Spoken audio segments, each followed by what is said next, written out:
V tejto chvíli už tu máme pripraveného pána docenta Ladislava Hološa, ako sme spomínali, tak nám porozpráva nám na túto tému, ktorú už vidíte na tejto obrazovke. Takže možné futurologistické scenáre. Slovo je vaše, nech sa páči. Tak prvne sa ujmem svojej témy, tak chcel by som upozorniť na publikáciu, už o nej bola reč v úvodnej prednáške profesora Halušku, na publikáciu Svet v bode obratu.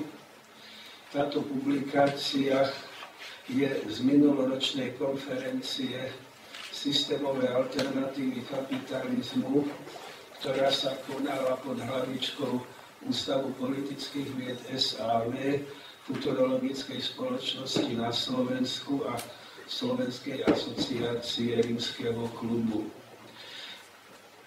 Je to myslené ako monografia, sú tam nielen príspevky z konferencie, vydalo vydavateľstvo SAV Veda, kde sa aj uskutoční v pondelok 19. marca o 16. hodine prezentácia Slávnostný krst tejto knihy za prítomnosti autorov a uskutoční sa vo vydavateľstve Veda. Možno niektorí viete, Štefánikova ulica číslo 3, Malé kongresové centrum, teda za predajňou vydavateľstva Veda je Malé kongresové centrum a je to naproti prezidentskému palácu. Podujatie je prístupné verejnosti, bude tam možné kúpiť si túto knihu zľavnene. A bude to naozaj krst, pretože ani dnes vám ešte nemôžem ukázať ani jeden výtlačok, pretože až v pondelok budú privezené z tlačiarne, takže to bude naozaj krst knihy.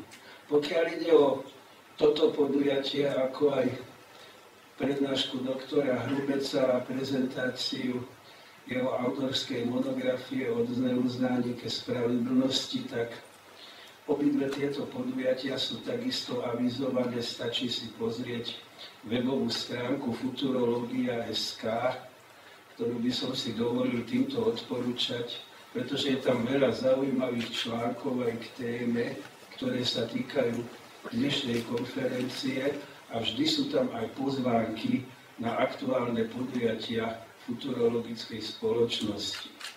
No ale k veci.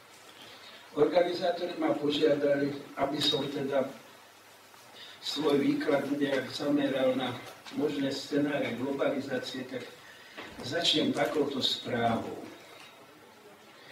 Ľudia vyhynú do 100 rokov, predpovedá uznávaný mikrobiológ. Podľa Franka Fernera je už neskoro, aby sa dalo niečo zvrátiť. Správa je z 15.8.2011. Koniec ľudskej civilizácie je možno bližšie, ako by sa mohlo zdať.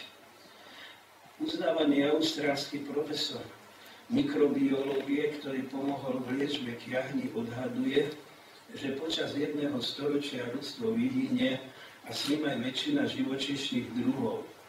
Hlavnou príčinou apokalypsy bude podľa neho preľudnenie, ktoré dokončí degradáciu prostredia a sprievodné zmeny klímy, uviedol portál nationalgeographic.cz.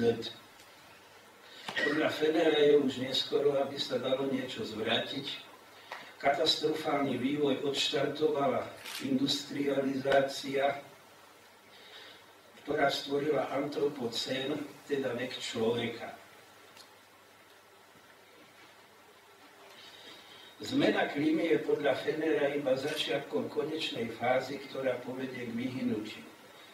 Čaká nás rovnaký osud ako obyvateľov veľkonočných ostrovov. Stále viac ľudí sa musí deliť o rovnaké zdroje. Prídu vojny o jedlo. Známy je veľkonočný ostrov tým, hej, tými kamennými sochami. Polynézania, ktorí sa tu usadili, sa stále rozrastali a v určitom okamihu nastala populačná explózia. Ľudia najskôr zničili lesný porast a naštartovali vymieranie živočíchov so zničujúcimi dôsledkami. Ostrovná civilizácia skolabovala po roku 1600 až úplne zmizla v polovici 19. storočia. Teda, mohol som vybrať inú správu, nakoniec je rok 2012, kľudne som mohol vybrať nejakú apokalypsu týkajúcu sa majského kalendára alebo niečo podobné. Fakt je ale ten, že toto varovanie má aj, a napokon aj v osude starovekých civilizácií, to varovanie má aj racionálne jadro, pretože v podstate zahynuli na vyčerpanie zdrojov, takže by sme sa mali nad tým pri najmenšom zamyslieť. No ale moja úloha je trochu iná, teda ako vlastne by mohol alebo mal vyzerať globalizovaný svet. No pokiaľ ide o alternatívu unilateralizmu, alebo teda hegemónie impéria, v tomto prípade Spojených štátov, tak tento scenár je pravdepodobne už passé. V podstate nebolo možné nastoliť unilaterálny svet, takže to neznamená, že boj o hegemóniu nepokračuje len inými prostriedkami. Navyše hovoril môj predrečník, pán Hrubec, o militantnom neokonzervativizme, tak odtiaľ by samozrejme mohol vyplynúť názor, no však skúsime to. Však sme najsilnejší na planéte, teda vo vojenskej síle už. Ekonomicky už nie. Skúsime to za cenu 3. svetovej vojny a možno ju vyhráme. Takéto niečo by sa, pravda, mohlo stať, takáto kalkulácia, ale považujem ju za divokú kartu, to je v prognostike niečo, čo ako modelujeme ako udalosť s veľmi nízkou pravdepodobnosťou a vlastne keď ju modelujeme, tak preto, aby sme nejakým spôsobom čelili neurčitostiam, ktoré budúcnosť prináša. To je aj to isté, čo sa stalo s víziou Slovenska, že pekne poctivo to vypočítali na ekonomickom ústave, keď to robili zhruba v rokoch 2005-2006, ten 6% rast, ale v roku 2007 už 6% bol, ale pokles, pretože prišla svetová kríza. Neurobili divokú kartu. To je samozrejme prehrešok proti prognostickej metodológii, že v podstate vychádzali len z exploratívnych prognóz. No ale teda vráťme sa k tomu, že ako by mal ten budúci svet vyzerať. Teda mal by byť multipolárny. No a keď teda bude multipolárny, tak potom samozrejme prvá varianta je, čo popísal Hobbes, Bellum omnium contra omnes, alebo vojna všetkých proti všetkým, čiže stav chaosu veľmi blízky stavu anarchie. To sa samozrejme nedá s určitým regresom do barbarstva, napríklad pri energetickej, surovinovej, klimatickej a podobnej katastrofe, pandémie, to sa nedá vylúčiť. No a potom v podstate sú dve možnosti také pozitívnejšie, že multilateralizmus typu globálneho poriadku, teda že by existovali nejaké normatívne pravidlá, napríklad, že by sa medzinárodné právo zmenilo na systém normatívnych pravidel, čo nie je, pretože medzinárodné právo je zatiaľ súhrnom medzinárodných zmluv. Čiže normatívne pravidlá globálne. Svet si teda predstavujeme, a to keď si predstavíte mapu sveta, tak nejakých 5 až 7 regionálnych zoskupení. Národné štáty nezaniknú, ale tie hlavné jednotky budúceho usporiadania budú nadnárodné, to znamená jednotky typu Európskej únie, ktorá bude jednou z nich, ale zďaleka nie tou najdôležitejšou. Všeobecne aj preto unilateralizmus nie je udržateľný, lebo nie je udržateľná nadvláda Západu.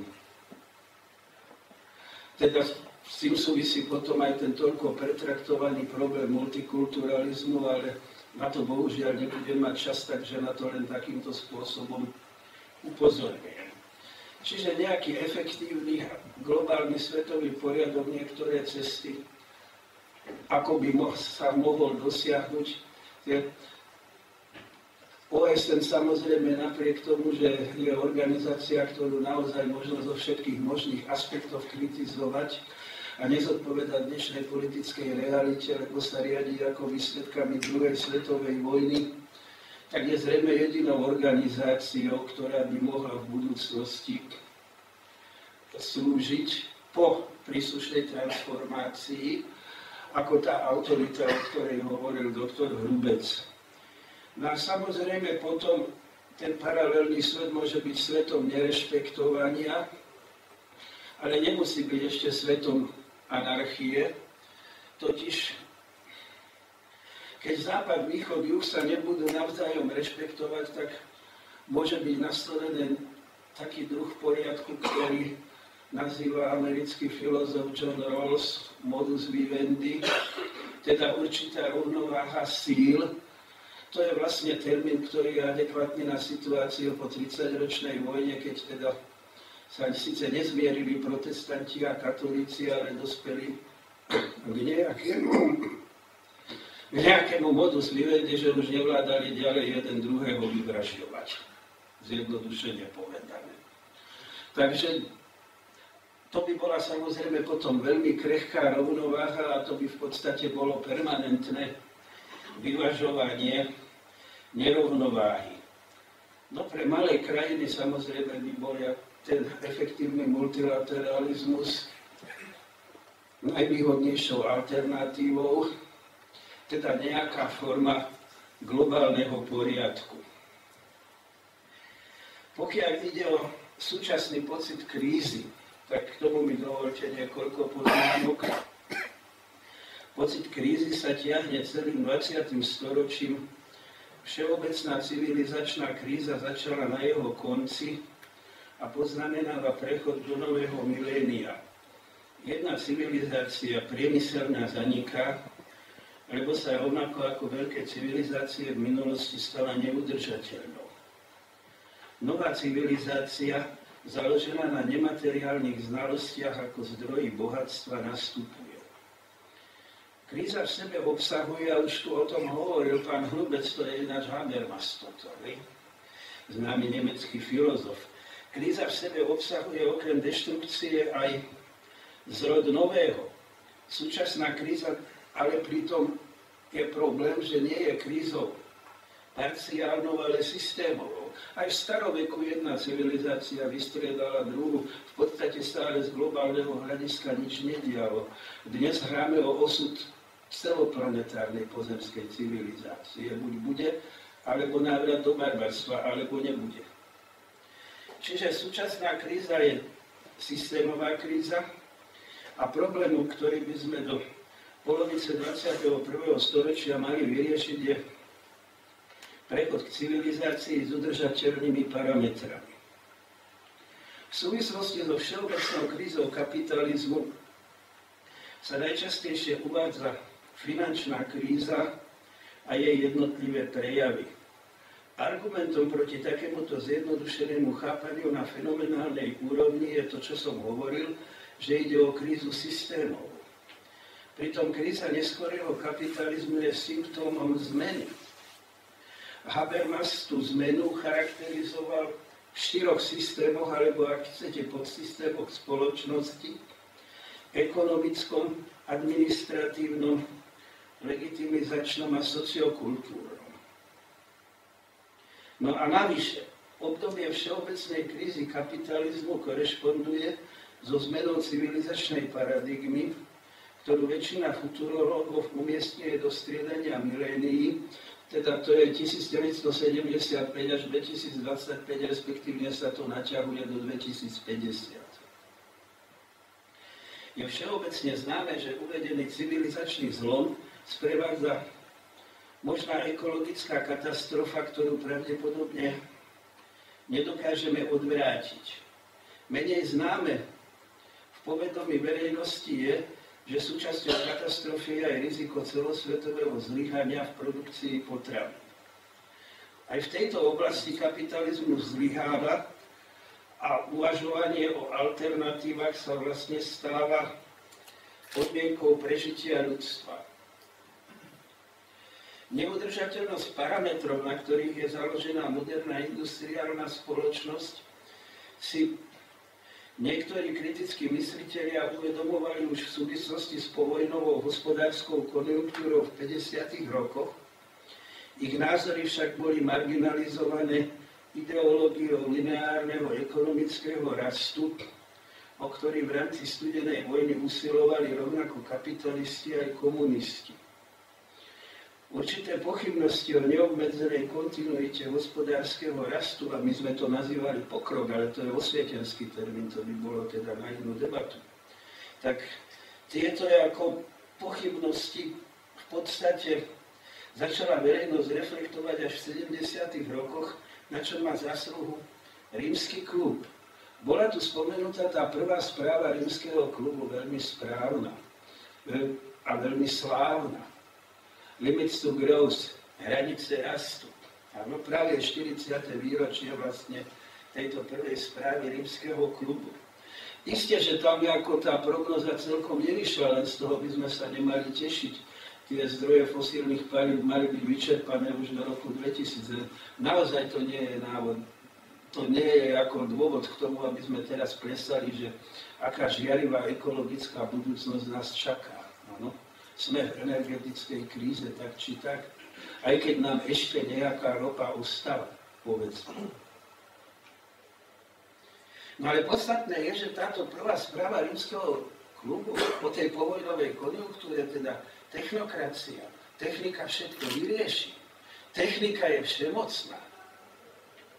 Tak toto zlomilo, že došlo k určitému prehodnoteniu hodnôt, určitému posunu v myslení. Dokonca aj hnutie zelených, ktoré vtedy začínalo, sa v podstate pôvodne inšpirovalo touto prvou správou Rímskeho klubu. Idea trvalej udržateľnosti sa zakladá na predpoklade, že budúcnosť si vyžaduje kompenzáciu v minulosti. V opačnom prípade budúcnosť, ktorá nastane, bude horšia ako prítomnosť a nasledujúci vývoj nebude trvale udržateľný. Ak by sme odmietli aktívne opatrenia vo vzťahu k životnému prostrediu, vyústilo by to do irreverzibilných procesov a neprimeraných nákladov v budúcnosti, pričom vynaloženie týchto prostriedkov neprinesie žiaduce efekty, pokiaľ ide o priaznivú budúcnosť. K praktickým opatreniam treba pristúpiť bez zbytočných odkladov v stanovenom časovom horizonte, kedy máme aspoň určitú nádej, že škodu môže byť minimalizovaná. Takže náklady sa dajú zdôvodniť reálnym zlepšením situácie smerom do budúcnosti. No teraz je otázka, ako sa teda dá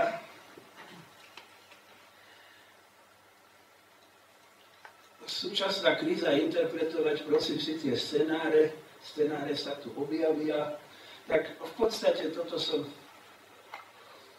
publikoval pred rokom. Je to teda 5 scenárov. Snáď by som ešte to mal uviesť asi takým spôsobom. Jeden z prvých analytikov procesu globalizácie, Zygmunt Bauman, rozlišuje medzi negatívnou a pozitívnou globalizáciou. Totiž negatívna globalizácia všetkých takých síl, ktoré sa špecializujú na navrtávanie dier do hraníc všetkých miestnych inštitúcií, teda globalizácia kapitálu, financií, obchodu, informácií, terorizmu, obchodu s drogami či mafií. No a problém je v tom, že s touto negatívnou globalizáciou nedokáže držať krok pozitívna globalizácia, čiže globalizácia právnych, politických a súdnych inštitúcií, ktorá by dokázala udržať na úzde sily ktoré sa usadzujú v globálnom priestore. To je presne ten problém. Trieda globálnych kapitalistov už funguje v globálnom meradle. Globálne korporácie fungujú v transnacionálnom rozsahu. Globálny štát, ktorý by mohol byť tým pendantom týchto korporácií, ako o tom hovoril kolega Hrubec, a globálny nejaký právny systém a ďalšie teda normatívne systémy a inštitúcie však nefungujú.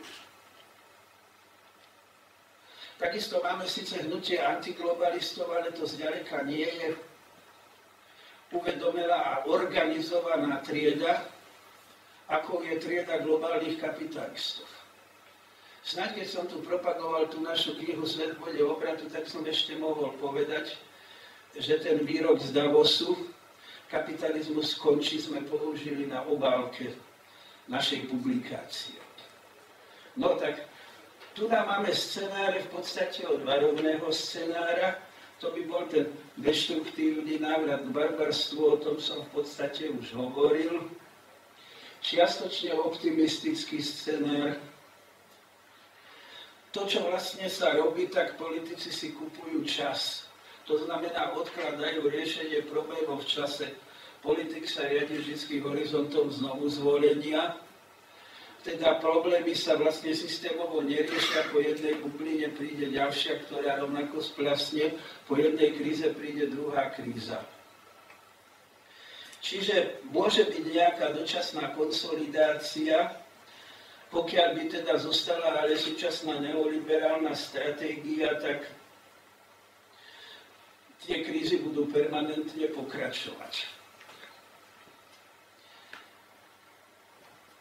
Nepriaznivý zvrat, pred ktorým treba varovať, nástup nejakej formy protofašizmu, teda potreba obnovy autority.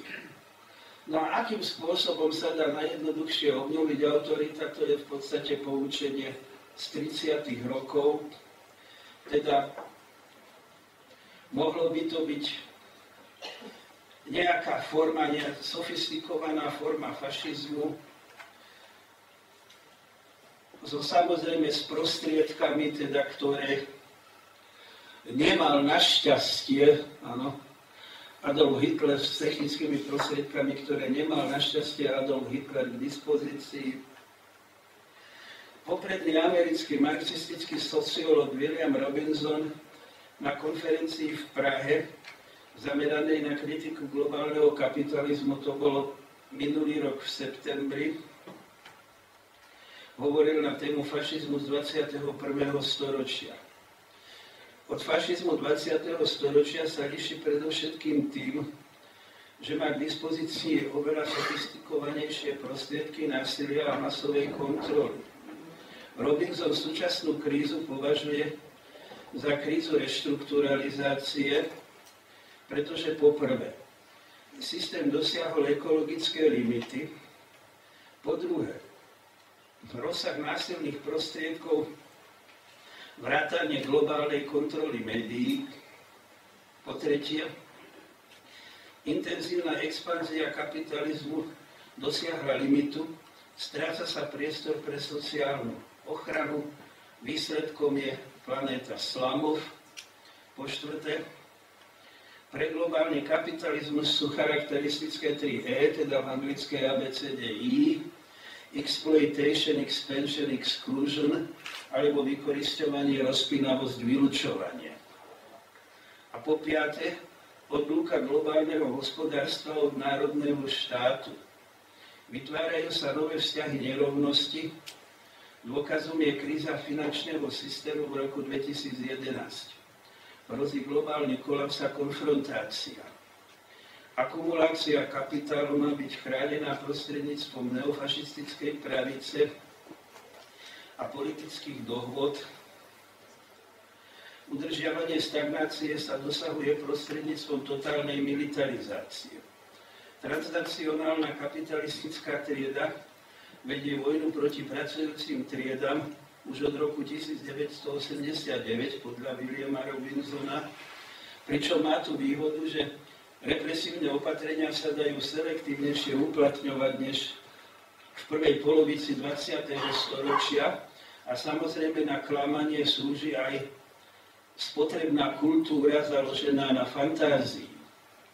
Takže toto je tá hrozba.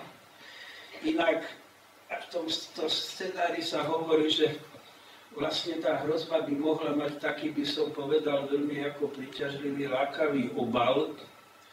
Povedzme, autoritatívna nejaká diktatúra s nejakým ekologicko-ideologickým krytím, lebo je pravdepodobné, že ak budeme chcieť čeliť, nie je vôľa, že napríklad ani Kyotský protokol sa nepresadil a to sú v podstate zmeny minimálne, ktoré nestačia na kvalitatívny obrad, pokiaľ ide o klimatickú zmenu napríklad. Áno. Čiže v podstate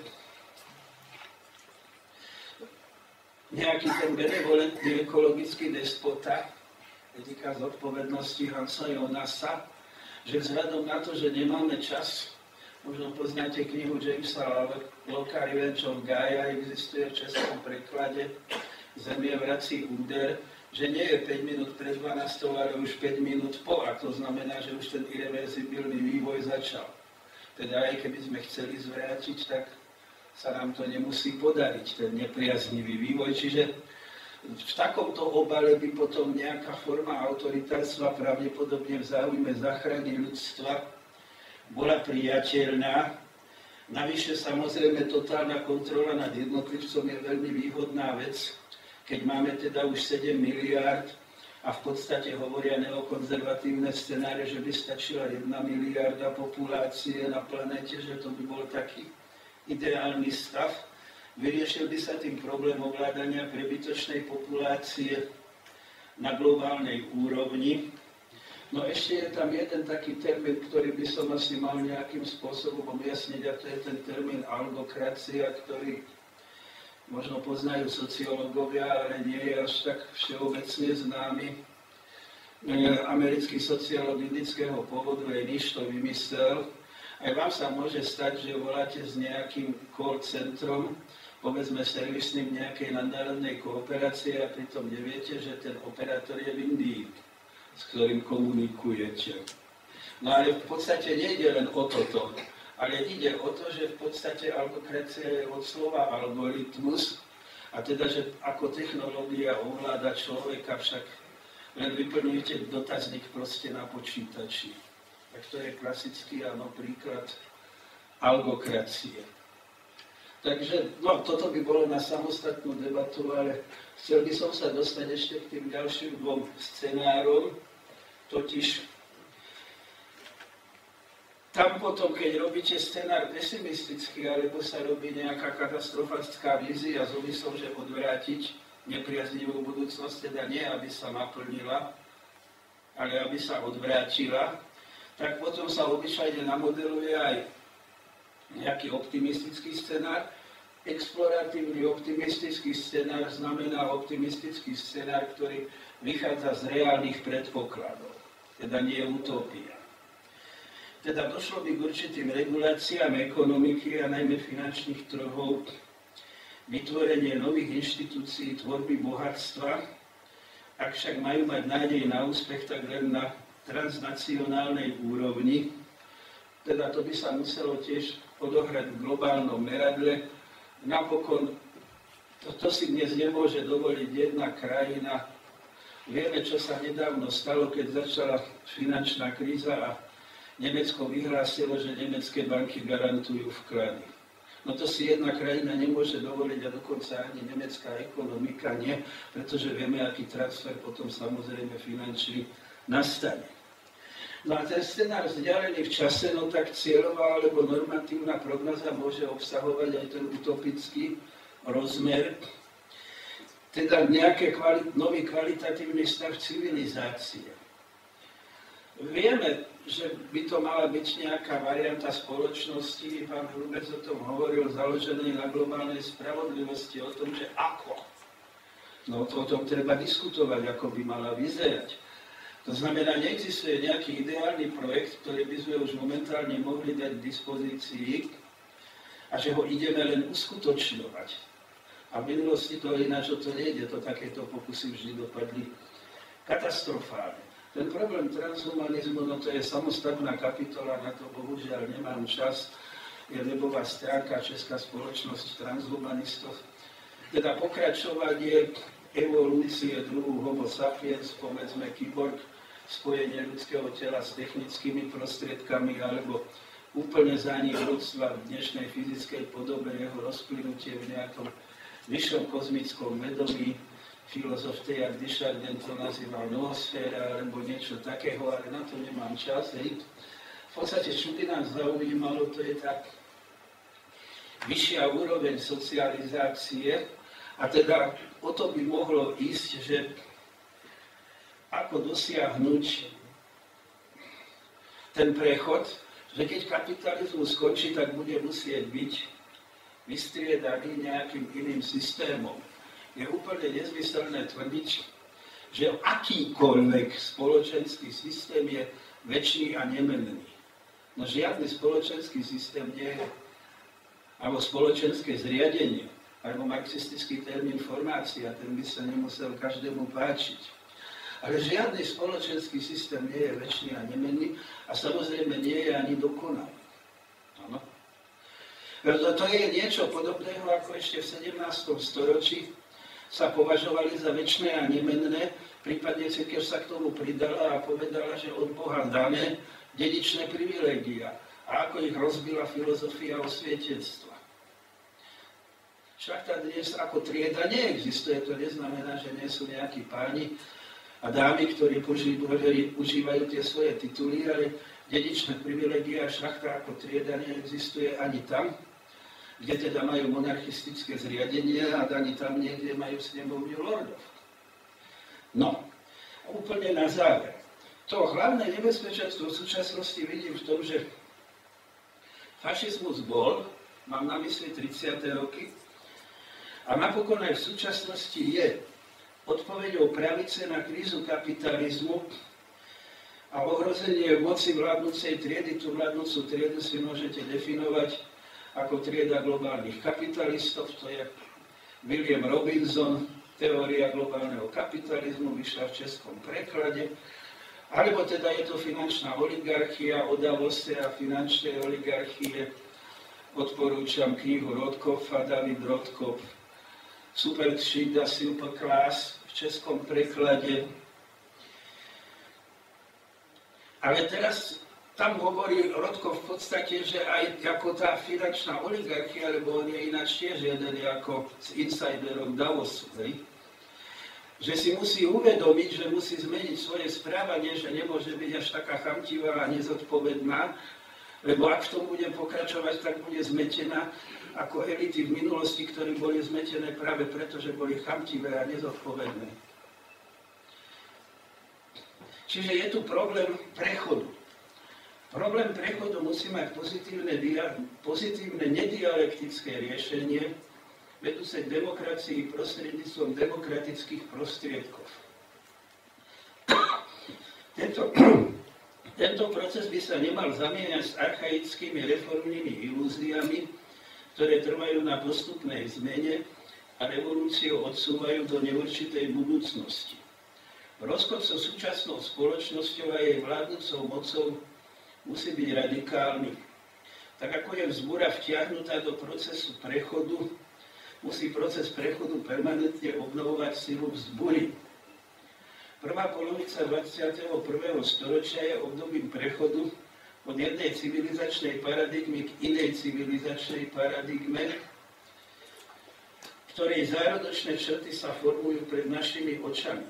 Konflikt spočíva medzi stúpencami starého režimu a stúpencami afirmatívnych zmien, to sú tie postupné evolučné zmeny, medzi ktorých patrí aj časť globálnych kapitalistov, napríklad tam tí osvietení finančníci z Rothkopfovej supertriedy. Alebo pán Sereš, ktorý hovorí o globálnom kasíne. Lenže kumulované afirmatívne zmeny v určitej koncentrácii prerastajú do zmien transformatívnych. Transformatívne to sú tie zásadné kvalitatívne zmeny. No tam potom nastane ten skok. Nevieme, kedy a ako, lebo je emergentný a to znamená nepredvídateľný.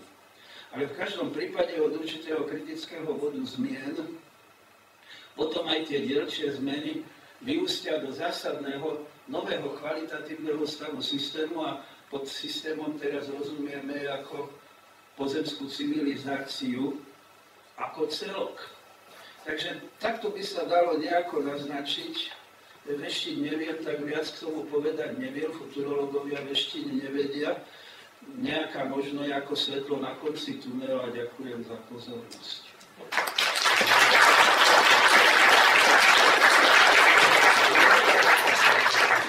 Ďakujeme veľmi pekne docentovi Haušovi. Trošku nás tlačí čas, čiže by sme možno, ak máte niekto otázku, takú, o ktorej si skutočne myslíte, že stojí za to opýtať sa ju. Je tu niekto taký? Žiadne otázky? OK. Tak vám teda ešte raz veľmi pekne ďakujeme a môžeme prejsť k ďalšiemu bodu nášho programu, ktorým je videoprezentácia. Samozrejme, potom ešte bude voľná diskusia, môžete s týmito pánmi taktiež diskutovať aj potom, keď skončíme. Ponáhľame sa iba preto, pretože o 6:00 skutočne musíme v tejto miestnosti skončiť. Takže teraz následuje táto videoprezentácia.